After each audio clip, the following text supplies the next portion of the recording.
존경하는 군포 시민 여러분, 저는 오늘 우리 군포 시민들의 국민주권 회복 운동을 위해서 이 자리에 나왔습니다. 우리 군포 시민 여러분께 제가 드리고 싶은 말씀은 너무나도 많으나 그 중에서 먼저 문재인 정권이 우리 국민한테 해왔던 경제정책, 가장 대표적인 경제정책 두 개에 대해서 먼저 말씀을 드리겠습니다. 여러분들도 다들 아시다시피 문재인 정권이 행했던 경제정책은 딱 두 가지가 가장 대표적이었습니다. 첫 번째는 최저임금을 강제 상승시킨 것이었고, 두 번째는 주 52시간 근로시간 단축 정책이었습니다. 이 두 정책은 겉으로는 우리 서민들을 위한다, 우리 가난한 사람들을 위한다, 또는 사회적 약자를 위한다고 하는 말로도 번지르하게 포장이 됐었습니다. 그러면은 우선 최저임금제부터 한번 살펴봅시다. 여러분들도 다들 기억하다시피 최저임금제는 그 구실이, 그 명분이 저소득층의 소득을 늘려서 모두 잘 살게 만들겠다라는 명분이었습니다. 그러면 그 결과, 이제 4년이 지난 이후 결과가 어떻게 됐습니까? 그 최저임금제 때문에 모든 사람이 다 잘 살게 됐습니까? 다들 직장이 늘어났고, 고용된 젊은이는 더 늘어났고, 월급은 더 늘어났고, 그리고 주머니에 있는 돈은 더 많아져서 다들 씀씀이가 베풀어졌습니까? 아닙니다. 결과는 그 정반대의 결과가 나타났습니다. 첫 번째, 최저임금제에서 첫 번째 나온 결과는 젊은이, 사회초년생, 노령층, 저소득층, 그리고 특히 자동화하기 쉬운 여성 근로자들의 일자리가 사라져버렸다는 것입니다. 아이러니하게도 문재인이 바로 도읍됐다고 내세웠던 그 저소득층, 그 사회적 약자층의 일자리가 가장 먼저 사라진 것이 바로 최저임금제의 폐해였고, 최저임금제의 첫 번째 결과였습니다. 그러면 두 번째 결과는 뭐였냐? 두 번째 결과는 아이러니하게도 현재 문재인 정부에서 최대 강자이자 최대 특혜자인 정규직 노조원들, 특히 대기업의 정규직 노조원들의 임금이 대폭 상승하였습니다. 그 상승률이 무려 30%에 이르렀다고 합니다. 그 다음 세 번째 결과는 무엇이냐? 기존에 고용하고 있는 근로자들의 임금 상승 압력을 못 이겨서 모든 기업들, 대기업뿐만 아니라 모든 기업들이 신규 인원을 채용하지 않고 있다는 것입니다. 신규 인원에 대한 채용이 씨가 마름으로써 우리 젊은이들이 대학을 졸업해도, 우리 젊은이들이 사회 나와도 얻어야 될 일자리가 모두 사라져버리고 없는 것입니다. 그 다음 가장 심각한 결과가 무엇이냐? 바로 자영업자의 몰락입니다. 바로 자영업자의 몰락이 바로 최저임금제 상승이 가져온 가장 큰 폐해였습니다. 여러분도 아시다시피 자영업자들이 임금이 무서워서 고용하고 있는 직원들 갖다가 하나 줄여가다가 결국은 부부가 가게를 갖다 운영하게 되는 그런 처지로 내몰리고 있습니다. 그럼에도 불구하고 그들의 소득 느는 것이 아니라 부부들의 시간 없어지고 몸은 축나는데도 전혀 소득 늘지 않고, 그와 동시에 젊은이들의 알바자리, 젊은이들의 일자리는 같이 없어져 버린 것입니다. 한마디로 최저임금 상승제는 자영업자의 몰락, 자영업자의 불폐업, 자영업자의 파산을 몰려왔습니다. 올해 상반기만 봐도 자영업자의 폐업률이 약 5만 건에 이르고 있다 합니다. 2003년도에 관련 분야의 통계가 시작된 이후로 사상 최대치를 기록하고 있는 것이 올해 상반기 자영업자의 폐업률입니다. 그뿐만 아니라 자영업자들이 후잡 쪽이 급증하고 있다고 합니다. 다시 말해서 낮에는 장사를 하고 밤에는 새벽에는 택배 익사를 하는 웃지 못할 꼬라지가 바로 오늘날 자영업자의 모습이 되고 있습니다. 존경하는 군포시민 여러분, 어느 정책이든지 그 구실은, 안녕하세요 어르신, 그 구실은, 그 명분은 서민을 위한다, 약자를 위한다, 그렇게 말을 하지만 그 결과는 그 정반대의 결과를 갖다가 만들어내고 있는 것입니다. 그럼 과연 문재인 정권과 그의 뼈아플들이, 그 패거이들이 이런 결과를 몰랐을까요? 몰랐으면 멍청한 것이고, 몰랐으면 능력이 없는 것이고, 그리고 저는 아마도 알면서도 가만 이슬러서 국민을 속였다고 생각합니다. 그들이 노리는 바는 따로 있었던 것입니다. 그 다음 두 번째 문재인 정권에 내세웠던 주 52시간 근로시간 단축 정책에 대해서 한번 얘기해 봅시다. 여러분도 다들 기억하실 것입니다. 근로시간 단축을 갖다 내세우면서 문재인 정권에 내세웠던 구호가 무엇이었습니까?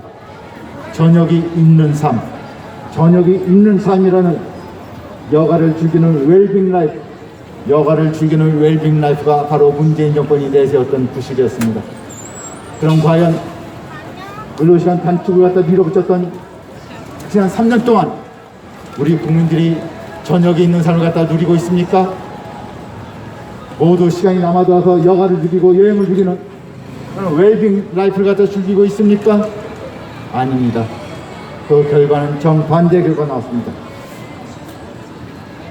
근로자들은 무려 이 52시간 근로시간 단축에서 대부분의 근로자들이 거의 30%에 이르는 소득 감소를 이어졌다고 합니다. 왜냐? 사실 근로자들은 그간 임금 단가가 높은 야근, 임금 단가가 높은 주말 특근을 해서 많은 소득을 벌이고 있었는데 더 이상 야근도 못하고 더 이상 주말 특근도 못하게 됐습니다. 그러다 보니 임금 단가가 낮은 정규시간 노동만으로서는 이들이 그간 벌던 소득을 갖다 채울 수 없게 되었습니다. 그 결과 어떤 일이 벌어졌습니까?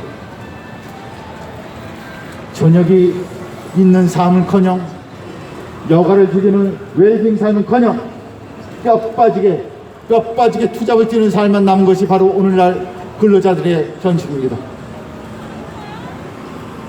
다시 말해서 이들이 줄어든 임금, 줄어든 소득을 보전하기 위해서 투잡족들로 속속 전환하고 있다는 것입니다.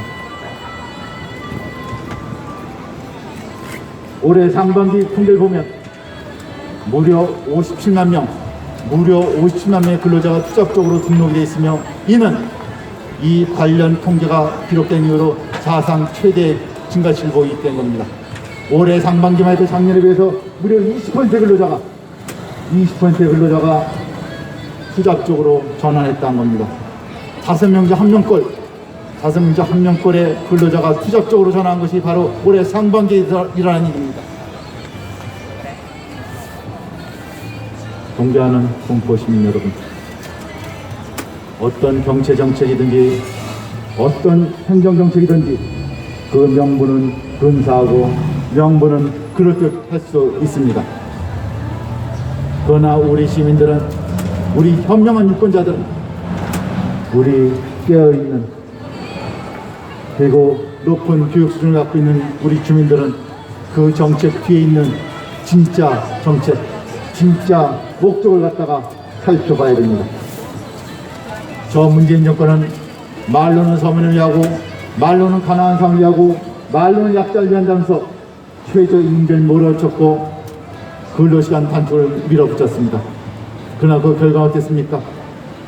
약자들은 일자리를 잃었고 젊은이들은 길거리에 헤매며 자영업자는 몰락해왔고 근로자들은 푸른 소득을 갖다가 보장하려 투잡적으로 뼈 빠지게 일하고 있습니다. 이것이 현실입니다. 왜 이들이 우리 국민을 갖다가 이렇게 고달픈 삶으로, 소득이 줄어든 삶으로, 가난해진 삶으로 몰아붙이고 있을까요? 거기는 다 목적이 있습니다. 거기는 다 목적이 있습니다.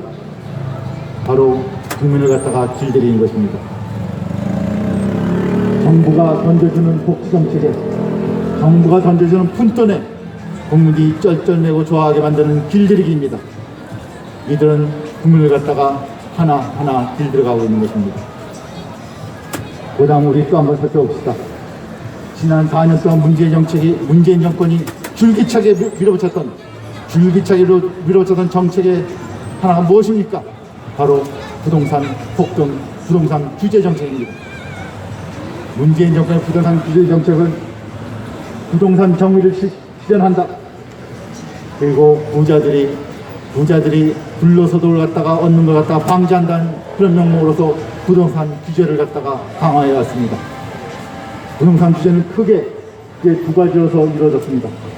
하나는 부동산을 살 수 없게 은행 대출을 꽁꽁 틀어막는 것이었습니다. 두 번째는 부동산을 가진 사람들 갖다 괴롭게 만들기 위해서 부동산 보유세를 폭등시킨 것이었고, 심지어는 부동산 양도세까지 폭등을 시켰습니다. 그 결과 어떤 일이 벌어졌습니까? 문재인 정권 4년 동안 대한민국 역사상 최대의 부동산 폭등이 이루어졌습니다. 모든 부동산들은 적게는 30-40%, 많게는 2배 이상 올라서 서민들은, 그리고 근로자들은, 그리고 젊은이들은 돈 벌어서는 절대 집을 살 수 없는 그런 처지로 내몰리고 말았습니다. 그런데 여기서 가장 슬픈 것은 40대, 50대 주민들과 국민들입니다. 여러분도 아시다시피 지난 4년 전 문재인 정권에 들었을 때 문재인한테 가장 큰 지지를 보냈던 사람들이 누구입니까? 바로 40대 국민들이었고 50대 국민들이었습니다. 그런데 이 40대, 50대 국민들한테 바로 너희들은 평생 집 없이 월세 전전긍긍하며 세입자와 갈라라고 하는 메시지를 갖다 보낸 것이 바로 문재인 정권입니다. 이렇게 뒤통수를 치는 정권도 없었고, 이렇게 배신을 때린 정권도 없었습니다. 그러나 아직도 많은 40대, 50대 국민들은 그 배신의 뒤통수를 갖다 깨닫지 못하고 있습니다. 여러분도 생각해 보십시오. 20대, 30대 젊을 때는 전세 살 수도 있고, 월세 살 수도 있고, 임대 살 수 있습니다. 그러나 나이가 먹어가면서 점점 돈을 모아서 사과 소유를 해야 되는 것입니다. 그리고 집을 소유하고는 그 가난했던 서민에서 중산층으로 올라서야 되고, 좀 더 편안한, 좀 더 예측 가능한 그런 삶을 살게 돼야 되는 것이 인생의 행로인 것입니다. 그런데 문재인 정권은 바로 이 40대, 50대한테 자신의 신분을 바꿀 수 있는, 자신들이 서민층에서 중산층으로 일할 수 있는 그 길을, 그 사다리를 걷어차버린 것입니다. 너희들이 먼 곳에서 자가 소유를 하느냐, 너희들이 먼 이어서 집을 소유하느냐, 꼴깍 떨지 말고 평생 월세 내며 평생 전세자로, 평생 임차인으로서 전전긍긍하며 살려고 하는 메시지를 준 것이 바로 문재인 정권인 것입니다. 존경하는 공포시민 여러분, 친애하는 공포시민 여러분, 우리는 지난 4년 동안 문재인 정권이 벌여왔던 경제정책의 핵심 3가지를 갖다가 똑바로 직시해야 됩니다. 문재인 정권은 가난한 사람들의 소득을 늘려주겠다면서 최저임금을 갖다 실시했고, 근로자들한테 저녁 있는 삶을 갖다 제시해주겠다면서, 선사해주겠다면서 근로시장 단축을 갖다 했고, 그리고 부자들의 그 불로소득을 갖다 막겠다면서 부동산 규제를 갖다가 사상 최대폭으로 올렸습니다. 그 결과는 무엇입니까? 그 결과는 가난한 사람들의 소득이 늘기커녕 가난한 사람들의 일자리가 다 없어져서 가난한 사람은 가장 더 빈곤층으로 전락하기만 하는 꼴이 벌어졌고, 근로자들의 저녁 있는 삶커녕 뼈빠지게 추잡지는 삶만 있어졌고, 그리고 부자들의 불로소득은커녕 보통 시민들, 우리 국민들이 집을 얻기도 힘들어졌고, 집을 소유하기도 힘들어졌고, 있는 집마저 재산세 내느냐 등골이 빠지는 그런 신세로 전락하고 만 것이 문재인 정권의 경제정책의 실체입니다. 이렇게 문재인 정권이 겉으로는 서민을 위한 척, 겉으로는 가난한 사람을 위한 척, 겉으로는 사회적 약자를 위한 척 하면서 실제 그들의 정책이 타겟팅을 했던 것은 그 사회적 약자였고 그 서민층이었고 그 가난한 사람들이었습니다. 그들은 더욱더 가난해졌고 그들은 더욱더 사회 구석으로 몰렸으며 그들은 더욱더 돈이 없어서 주문제에서 먼저 펄펄 날리는 그런 사회적 최빈곤층, 사회적 최약자층으로 내몰리고 있는 것입니다. 그럼 과연 문재인 정권은 왜 이런 정책을 하고 있느냐? 그거는 우리 군포 시민들이 명확하게 아셔야 됩니다. 좌파 정권, 소위 좌파식의 경제 정책을 펼쳤던 대기업 수상 어느 정권도 실제로 빈곤한 사람, 사회적 약자, 가난한 사람을 위해 정권은 단 한 정권도 없었습니다. 그 좌파 정권, 좌파 정책을 폈던 사람들의 진짜 목적은 모든 사람을 가난하게 만들고 모든 사람을 서민으로 만들고 모든 사람을 가난하게 만든 것이었습니다. 왜냐? 모든 사람이 가난하고 약해지고 빈곤층이 되고 가난해져야 자기들을 지지하기 때문입니다. 사람들이 풍요로워지고 부자가 되고 여유로워지고 생각할 틈이 생기면 다들 어느 누구도 좌파 정권을 지지하지 않습니다.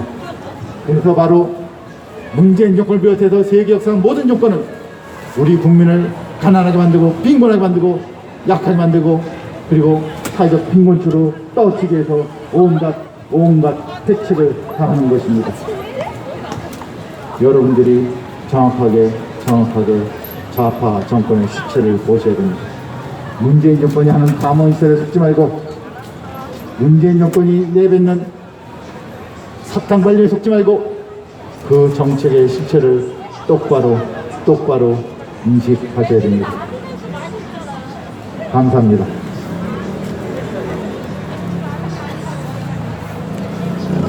이렇게 해서 첫 번째 연설 시위가 끝났습니다. 제가 이 첫 번째 연설 시위를 하는 동안 옆에서 우리 군포에 사는 동생이 지켜보고 있었어요. 이렇게. 근데 폼이 좀 건방지네. 배는 딱 나오고. 그래도 괜찮아요. 괜찮습니다. 그래도.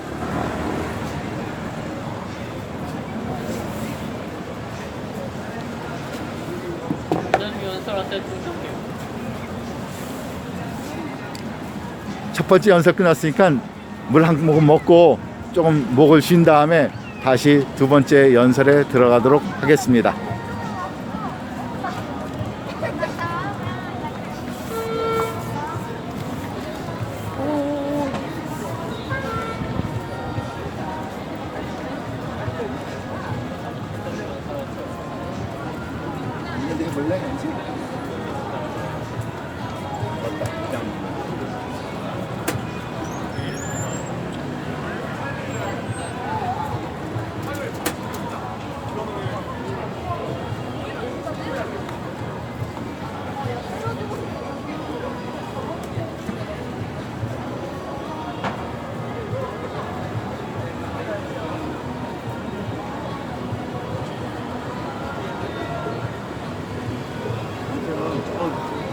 혼자 산다고 해서 가족 산다고 그랬어.